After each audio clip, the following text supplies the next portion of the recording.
Good morning, everyone, and welcome to the DIA Summit 2022. Now, before we jump into the activities that our partners from ILE and Cariri have prepared for us, I want to take a couple of minutes to remind everyone why we're here.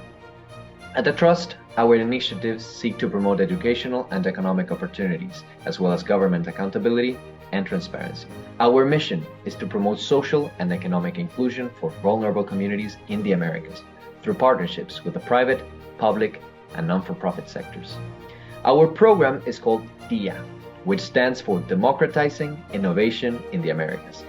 And it's an initiative that seeks to foster innovation, empower youth from vulnerable communities through providing access to technology, training, collaboration spaces, mentorship, and financial support for their startups. This year, the DIA Labs in Jamaica, Trinidad and Tobago, and the Dominican Republic trained over 600 young people and provided $30,000 as seed funding to 34 innovations that were presented by our participants.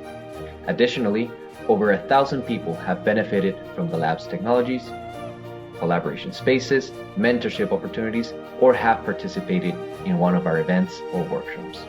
The DIA program has given our youth the opportunity to work with new technologies and tools which most of our participants would not have been exposed to before. This in turn has led to our participants rethinking their business ideas. And now we have participants who are looking at incorporating technology into their businesses, which will in turn lead to the creation of sustainable competitive businesses.